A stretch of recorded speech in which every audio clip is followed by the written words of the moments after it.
The tourist, dressed as Batman, thought the crowd and cameras gave him the right to do anything.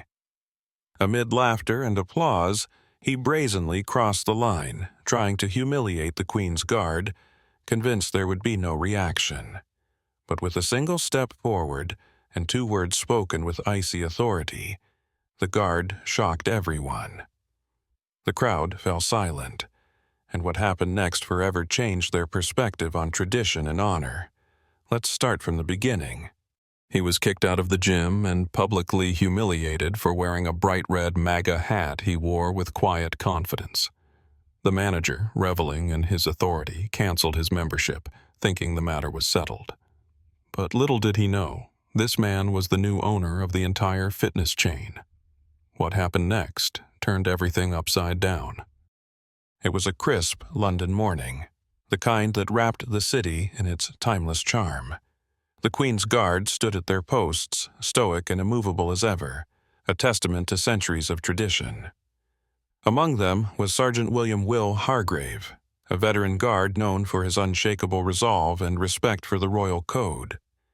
His polished boots gleamed in the morning sun, and the plume of his bearskin cap swayed gently in the breeze. Will prided himself on his discipline.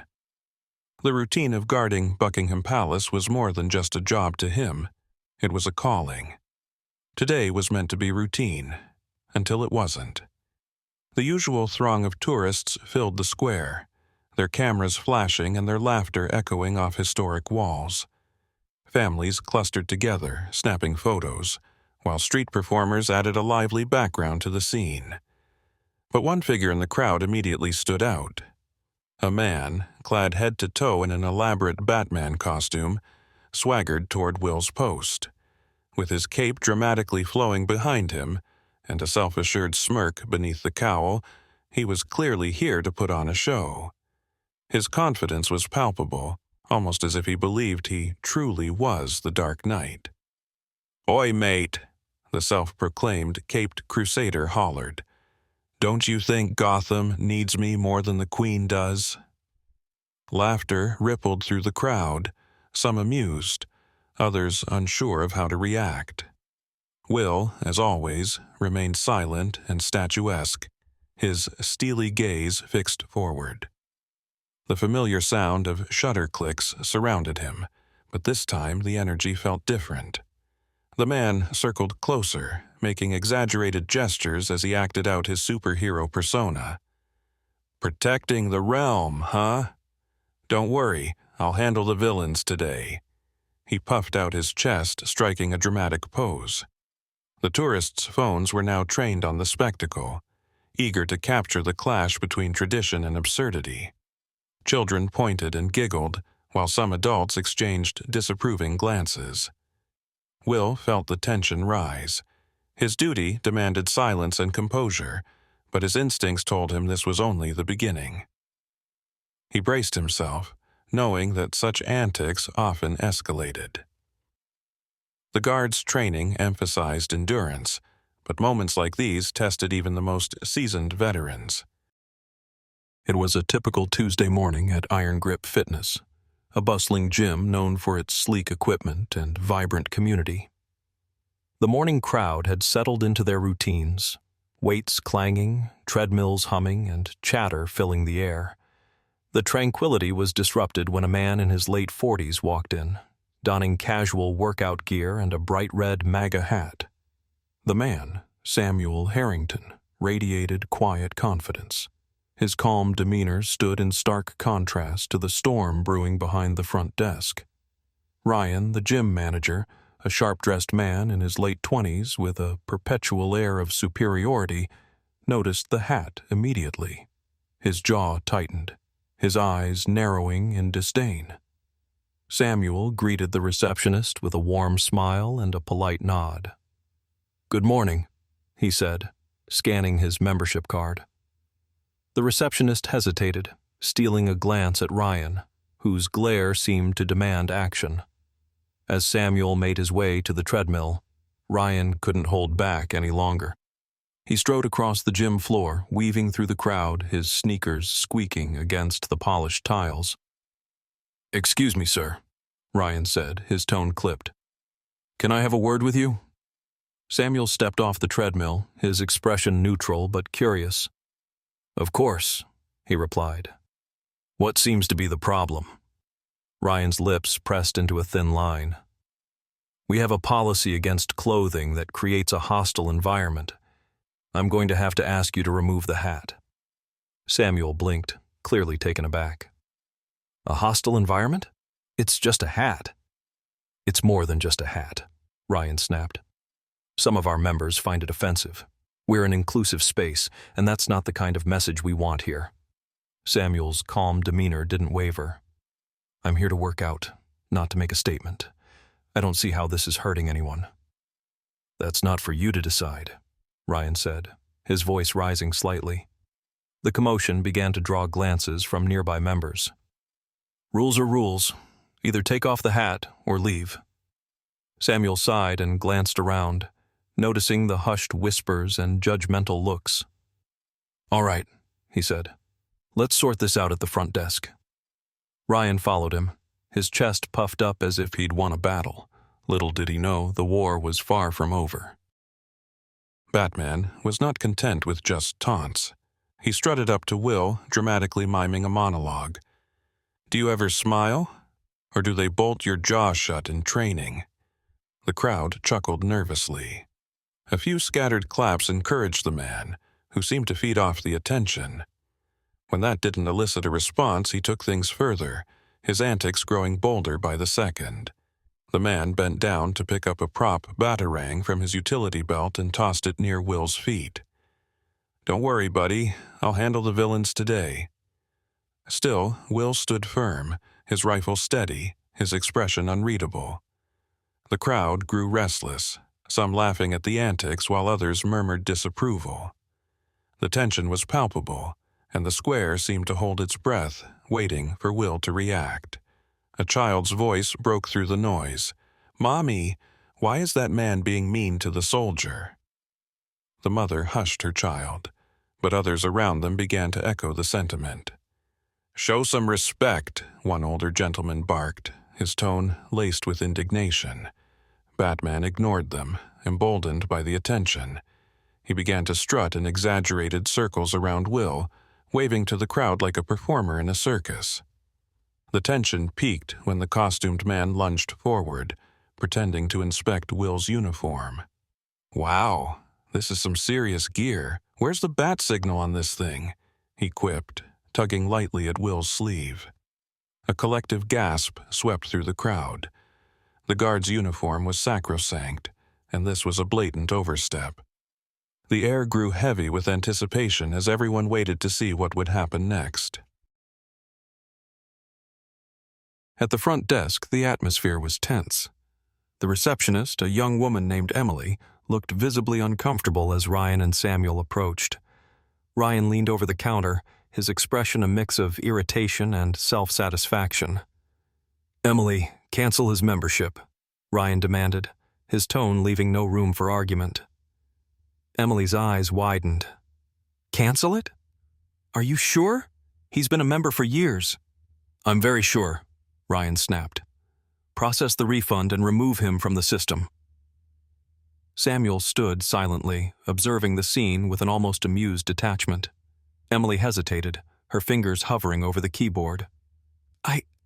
I really don't think this is necessary, she stammered. Ryan's patience snapped. Just do it. With a resigned sigh, Emily began typing.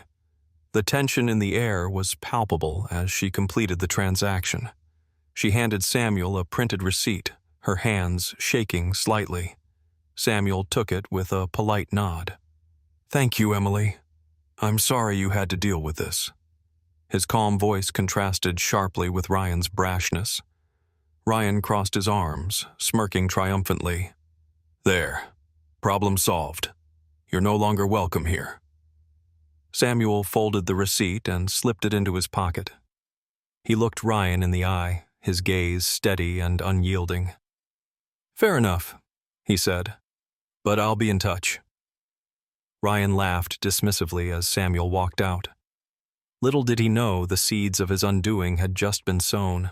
In a swift yet deliberate motion, Will took a single step forward, his polished boot landing firmly in front of him. It wasn't much, but it was enough to silence the square. The crowd held their breath. Even Batman seemed momentarily taken aback, though he quickly tried to recover. "Oh, we've got movement," he exclaimed, pointing dramatically. His voice was laced with nervous bravado and his posture shifted as he realized he might have gone too far. But before he could say more, Will spoke in a low, commanding voice. "Step back." The words carried an authority that cut through the air like a blade. Batman froze, his exaggerated persona faltering. The crowd erupted in cheers and applause, their allegiance firmly shifting to Will. The clapping grew louder, a wave of support and respect for the guard's quiet strength. Amid the uproar, a young boy in the front row approached nervously, clutching a small Union Jack flag. "Thank you for your service," he said softly. Will broke protocol for a moment, nodding ever so slightly in acknowledgement. The gesture wasn't lost on the crowd, and it only heightened their admiration. Cameras clicked rapidly, capturing the rare and humanizing moment. Batman, now visibly embarrassed, tried to make a joke to save face. "Well, looks like the Dark Knight met his match today," he mumbled, retreating toward the edge of the square. His earlier confidence was replaced by a sheepish demeanor, and he avoided the gazes of onlookers who now regarded him with disdain. The gym was buzzing that afternoon as the staff gathered in the break room. Ryan basked in the attention, recounting his confrontation with Samuel to an eager audience. "I had to do it," he said. "People were uncomfortable. It's about maintaining a safe environment." Some staff nodded in agreement, while others exchanged uneasy glances. Emily, sitting quietly in the corner, couldn't shake the feeling that Ryan had overstepped. Later that evening, Ryan's phone buzzed with an email notification. The subject line read, "Important notice, ownership update." Curious, he opened it. His smirk faded as he read, "Dear team, we are pleased to announce that Iron Grip Fitness has been acquired by a new owner, effective immediately. Please extend your warmest welcome to Mr. Samuel Harrington, a longtime member and supporter of our mission. Mr. Harrington will be visiting each location over the next few weeks to meet the staff. Let's work together to ensure a smooth transition." Ryan's face turned ashen. His mind raced. "It can't be," he muttered, frantically searching the membership database. There it was, Samuel Harrington, member since 2012. Reality hit him like a freight train. The man he had publicly humiliated was now his boss. As Batman slinked away, a murmur began to ripple through the spectators. Phones were raised to capture the aftermath, and within minutes, videos of the confrontation were flooding social media. "Queen's Guard teaches Batman a lesson," one caption read. Another declared, "Tradition wins over theatrics." The videos quickly gained traction, amassing thousands of views and sparking heated discussions in comment sections. The crowd's energy shifted entirely. They began to cheer for Will, chanting words of respect and gratitude. The older gentleman who had earlier spoken up approached him and tipped his hat. "You did us proud, lad," he said with a smile. His words resonated with many in the crowd, who nodded in agreement and expressed their own appreciation. Will resumed his post, his face as impassive as ever, but a sense of quiet satisfaction lingered beneath the surface. The square slowly returned to its usual rhythm, the tourists dispersing, though many left with a newfound respect for the guards they had once taken for granted. Some lingered, sharing their admiration for the dignity and restraint Will had shown.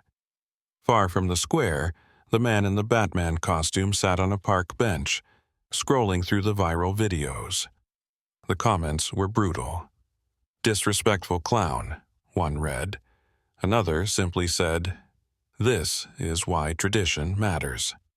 His face flushed with embarrassment as he realized the full extent of his misstep.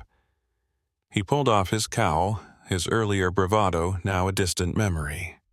Back at his post, Will remained as steadfast as ever, a living symbol of discipline and tradition in an ever-changing world.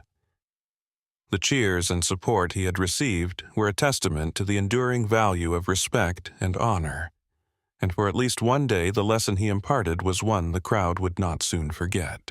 The next morning, Ryan arrived at the gym earlier than usual, his nerves frayed.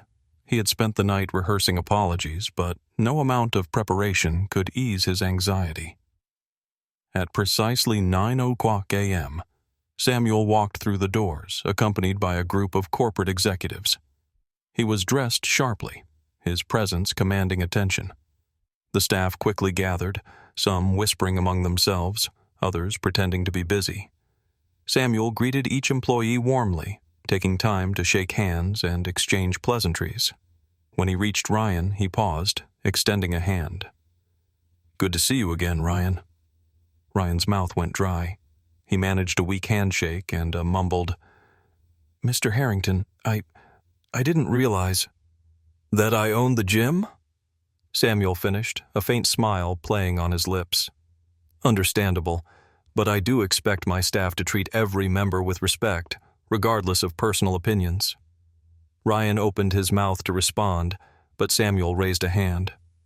"No need to explain. Your actions yesterday spoke loudly enough." Turning to the executives, Samuel continued, "We'll need to review the management structure here. Let's start with a meeting this afternoon." The other staff exchanged knowing glances as Ryan's face turned crimson. His arrogance had finally caught up with him. As Samuel walked away, he looked over his shoulder and added, "Oh, and Ryan, I suggest brushing up on company policies. You seem a bit out of step." The room erupted in whispers as Samuel continued his tour. Ryan, left standing alone, felt the weight of his actions crash down on him.